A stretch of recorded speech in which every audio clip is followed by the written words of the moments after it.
ಎಲ್ರಿಗೂ ನಮಸ್ಕಾರ. ಸ್ಕೈಬರ್ಡ್ ಸ್ಟುಡಿಯೋಗೆ ಸ್ವಾಗತ. ಯಾರ್ಯಾರೆಲ್ಲ ಹೊಸದಾಗಿ ನನ್ನ ಚಾನಲ್ನ ನೋಡ್ತಾ ಇದ್ದೀರಾ, ದಯವಿಟ್ಟು ಸಬ್ಸ್ಕ್ರೈಬ್ ಮಾಡಿ, ಲೈಕ್ ಮಾಡಿ, ಶೇರ್ ಮಾಡಿ. ನೀವು ಸಬ್ಸ್ಕ್ರೈಬ್ ಮಾಡಿದ್ರೆ ನನ್ನ ಒಂದು ನೋಟಿಫಿಕೇಷನ್ ನಿಮಗೆ ತಲುಪುತ್ತೆ. ಇವತ್ತಿನ ರೀಡಿಂಗ್, ನೀವು ಇಷ್ಟಪಡುವಂಥ ವ್ಯಕ್ತಿ ನಿಮ್ಮನ್ನು ಇಷ್ಟಪಡ್ತಾರಾ, ಅವರ ಮನಸ್ಸಿನಲ್ಲಿ ಏನಿದೆ ಅನ್ನೋ ಒಂದು ರೀಡಿಂಗ್ ಆಗಿರುತ್ತೆ. ಇದು ಜನರಲ್ ರೀಡಿಂಗ್ ಆಗಿರುತ್ತೆ. ಯಾರ್ಯಾರಿಗೆಲ್ಲ ರೆಸೊನೇಟ್ ಆಗುತ್ತೋ ಅವ್ರು ಕಂಪ್ಲೀಟ್ ವಾಚ್ ಮಾಡ್ಬೋದು. ಯಾರ್ಯಾರಿಗೆಲ್ಲ ರೆಸೊನೇಟ್ ಆಗಲ್ವೋ ಖಂಡಿತ ಸ್ಕಿಪ್ ಕೂಡ ಮಾಡ್ಬೋದು. ನಂತರದಲ್ಲಿ ನಿಮ್ಗೆ ಏನಾದರೂ ಪರ್ಸ್ನಲ್ ರೀಡಿಂಗ್ ಬೇಕು ಅಂದರೆ ನನ್ನ ಒಂದು ವಾಟ್ಸಪ್ ನಂಬರ್ ಇರುತ್ತೆ, ಅದಕ್ಕೆ ಕಾಂಟ್ಯಾಕ್ಟ್ ಕೂಡ ನೀವು ಮಾಡ್ಬೋದು. ಓಕೆ, ಈಗ ಎನರ್ಜಿನ ನೀವು ರಿಸೀವ್ ಮಾಡ್ಕೊಳ್ಳಿ, ಪಾಸಿಟಿವ್ ಆಗಿ ರಿಸೀವ್ ಮಾಡ್ಕೊಳ್ಳಿ. ನನ್ನ ಕಮೆಂಟಲ್ಲಿ ಇವತ್ತು ತಿಳಿಸ್ತೀರಾ ಥ್ಯಾಂಕ್ ಯು 520 ಅಂತ. 520 ಅನ್ನೋದು ಅಟ್ರಾಕ್ಟ್ ಒಂದು ಸ್ವಿಚ್ ವರ್ಡ್ ಆಗಿರುತ್ತೆ. ಎಲ್ಲನೂ ಕೂಡ ಲವ್ ಆಗಿರ್ಬೋದು, ಹಣ ಆಗಿರ್ಬೋದು, ಈ ಥರ ರೀತಿಯಲ್ಲಿ ಅಟ್ರಾಕ್ಟ್ ಮಾಡೋ ಅಂಥ ನಂಬರು 520. ಹಾಗಾಗಿ ನನ್ನ ಕಮೆಂಟಲ್ಲಿ ನೀವು ಥ್ಯಾಂಕ್ ಯು 520 ಅಂದ್ಬಿಟ್ಟು ನೀವು ಕಮೆಂಟ್ ಮುಖಾಂತರ ಈ ಒಂದು ಎನರ್ಜಿನ ರಿಸೀವ್ ಮಾಡ್ಕೊಳ್ಳಿ. ಓಕೆ, ನೀವು ಇಷ್ಟಪಡುವಂಥ ವ್ಯಕ್ತಿ ನಿಮ್ಮನ್ನು ಇಷ್ಟಪಡ್ತಾರಾ, ಅವರ ಮನಸ್ಸಿನಲ್ಲಿ ಏನಿದೆ ಅನ್ನೋದು ಇವತ್ತಿನ ರೀಡಿಂಗ್ ಆಗಿರುತ್ತೆ.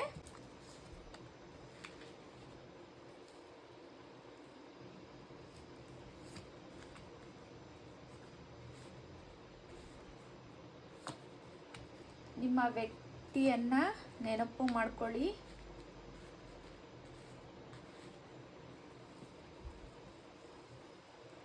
ನಿಮ್ಮ ವ್ಯಕ್ತಿಯನ್ನ ನೆನಪು ಮಾಡ್ಕೊಳ್ತಾ ಈ ಒಂದು ರೀಡಿಂಗನ್ನು ನೋಡಬೇಕಾಗುತ್ತೆ. ಅವರ ಹೆಸರನ್ನು ನೆನಪು ಮಾಡ್ಕೊಳ್ಳಿ, ಅವರ ಫೇಸನ್ನು ನೆನಪು ಮಾಡಿಕೊಂಡು ಈ ಒಂದು ರೀಡಿಂಗನ್ನು ನೋಡಬೇಕಾಗುತ್ತೆ.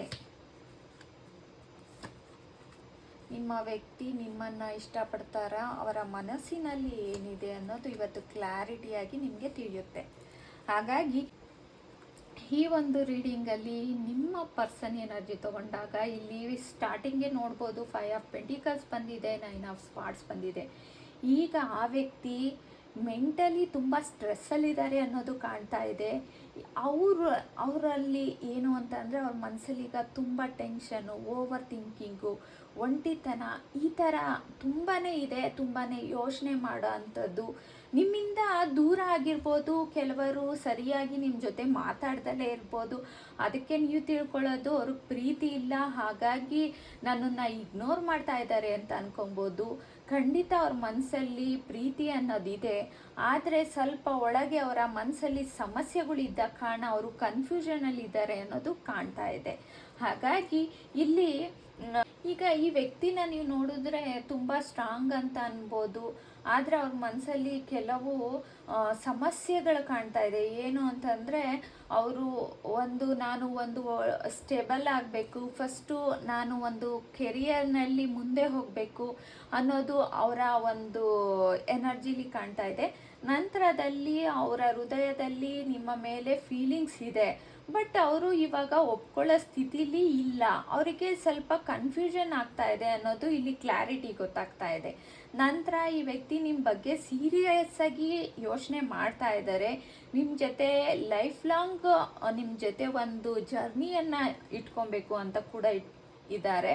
ನಂತರ ಅವರ ಜೀವನದಲ್ಲಿ ನಾನು ಫಸ್ಟು ಸ್ಟೇಬಲ್ ಆಗಬೇಕು, ಸರಿಯಾದ ದಾರಿಲಿ ನಾನು ಹೋಗಬೇಕು, ನಂತರದಲ್ಲಿ ನಿಮ್ಮ ಪ್ರೀತಿ ಅಂತ ಇವರ ಒಂದು ಎನರ್ಜಿಯಲ್ಲಿ ಕಾಣ್ತಾ ಇದೆ.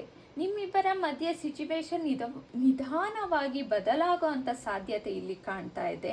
ನಂತರದಲ್ಲಿ ನಿಮ್ಮಲ್ಲಿ ಯಾರ್ಯಾರಿಗೆಲ್ಲ ಮಿಸ್ಅಂಡರ್ಸ್ಟ್ಯಾಂಡಿಂಗ್ ಆಗಿದೆ, ದೂರ ಹೋಗಿದ್ದಾರೆ, ಮಾತಾಡ್ತಾ ಇಲ್ಲ, ಖಂಡಿತವಾಗ್ಲೂ ನಿಧಾನವಾಗಿ ನಿಮ್ಮ ಹತ್ರ ಒಂದು ಕಮ್ಯುನಿಕೇಷನ್ ಅಥವಾ ಮೂಮೆಂಟ್ ಕಾಣ್ತಿದೆ ಅನ್ನೋದು ಇಲ್ಲಿ ಯೂನಿವರ್ಸ್ ಹೇಳ್ತಾ ಇದ್ದಾರೆ. ಹಾಗಾಗಿ ಸಂಪೂರ್ಣವಾಗಿ ಅವರು ನಿಮ್ಮಿಂದ ದೂರ ಹೋಗೋದಿಲ್ಲ, ಮತ್ತೆ ಬರ್ತಾರೆ ಅನ್ನೋ ಒಂದು ಎನರ್ಜಿ ಇಲ್ಲಿದೆ. ಈ ವ್ಯಕ್ತಿ ಇನ್ನೂ ಒಂದು ಡಿಸಿಷನ್ ತಗೊಳ್ಳೋ ಸ್ಥಿತಿಯಲ್ಲಿ ಇಲ್ಲ ಅಂತ ಕಾಣ್ತಾ ಇದ್ದಾರೆ. ಯಾಕೆಂದರೆ ಮನಸ್ಸಿನಲ್ಲಿ ಇವ್ರಿಗೆ 2 ರೀತಿಯಲ್ಲಿ ಯೋಚನೆ ಮಾಡ್ತಾ ಇದ್ದಾರೆ ಅನ್ನೋದು ಇಲ್ಲೇ ನಿಮಗೆ ಗೊತ್ತಾಗ್ತಾ ಇದೆ. ಹಾಗಾಗಿ ಅವರು ಏನು ಒಂದು ಅಂದರೆ ಎರಡು ಕಡೆ ಅವರು ಯೋಚನೆ ಮಾಡ್ತಾ ಇದ್ದಾರೆ, ನಿಮ್ಮ ಕಡೆ ಬರಬೇಕಾ ಇಲ್ಲ ದೂರ ಇರಬೇಕಾ ಅನ್ನೋ ಕನ್ಫ್ಯೂಷನ್ನಲ್ಲಿ ಕೂಡ ಇವರಿದ್ದಾರೆ. ಇಲ್ಲಿ ಡೆತ್ ಕಾರ್ಡ್ ಬಂದಿದೆ, ಇದು ತುಂಬ ಪವರ್ಫುಲ್ ಕಾರ್ಡ್ ಅಂತಲೇ ಹೇಳ್ಬೋದು. ನಿಮ್ಮ ಇಬ್ಬರ ಸಂಬಂಧ ಒಂದು ದೊಡ್ಡ ಬದಲಾವಣೆ ಆಗಬಹುದು ಅನ್ನೋದು ಇಲ್ಲಿ ಕಾಣ್ತಾ ಇದೆ. ಹಳೆಯದಲ್ಲಿ ಏನೇನು ಮಿಸ್ಅಂಡರ್ಸ್ಟ್ಯಾಂಡಿಂಗ್ ಇತ್ತು, ನೋವಿತ್ತು, ಇದೆಲ್ಲ ಕೂಡ ಕಂಪ್ಲೀಟ್ ಕ್ಲಿಯರ್ ಆಗಿ ಮತ್ತೆ ಹೊಸ ಆರಂಭ ಬರೋ ಸಾಧ್ಯತೆ ಇದೆ ಅನ್ನೋದು ಇಲ್ಲಿ ಕಾಣ್ತಾ ಇದೆ. ಇಲ್ಲಿ ಈ ವ್ಯಕ್ತಿ ನಿಮ್ಮ ಬಗ್ಗೆ ಕಾಳಜಿ ಇಟ್ಕೊಂಡಿದ್ದಾರೆ, ಆದರೆ ಒಳಗೆ ಅವರ ಎಮೋಷ್ನಲ್ ಇದೆ, ಬಟ್ ಹೊರಗಡೆ ಅವರು ತೋರಿಸ್ಕೊತಾ ಇಲ್ಲ.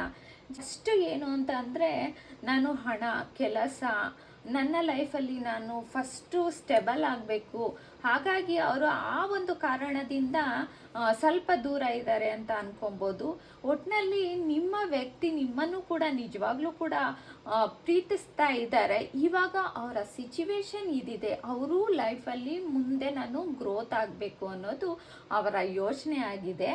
ಈ ವ್ಯಕ್ತಿಯ ಮನಸ್ಸಿನಲ್ಲಿ ನಿಮ್ಮ ಬಗ್ಗೆ ಫೀಲಿಂಗ್ಸ್ ಇದೆ, ಆದರೆ ಈಗ ಅವರು ಸ್ವಲ್ಪ ಕನ್ಫ್ಯೂಷನ್, ಲೈಫ್ ಸಮಸ್ಯೆ ನಡುವೆ ಮನಸ್ಸಿನಲ್ಲಿ ನೀವು ಖಂಡಿತವಾಗ್ಲೂ ಇದ್ದೀರಾ.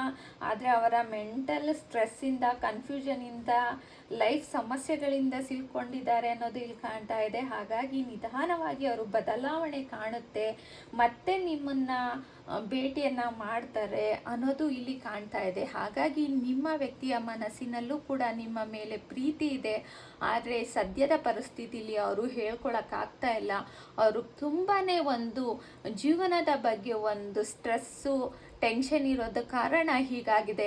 ಮುಂದಿನ ಒಂದು ಸ್ವಲ್ಪ ದಿನದಲ್ಲಿ ಅವರು ಹೀಲಾಗಿ ನಿಮ್ಮ ಕಡೆ ಬರೋ ಅಂಥ ಎಲ್ಲ ಸಾಧ್ಯತೆಯೂ ಇದೆ ಅಂತ ಇಲ್ಲಿ ಯೂನಿವರ್ಸಿಂದ ಮೆಸೇಜ್ ಬಂದಿದೆ. ಹಾಗಾಗಿ ವೆಯ್ಟ್ ಮಾಡಿ ಅಂತಲೇ ಹೇಳ್ಬೋದು. ಈ ಒಂದು ವಿಡಿಯೋ ಇಷ್ಟ ಆಗಿದ್ರೆ ಲೈಕ್ ಮಾಡಿ, ಶೇರ್ ಮಾಡಿ. Thank you.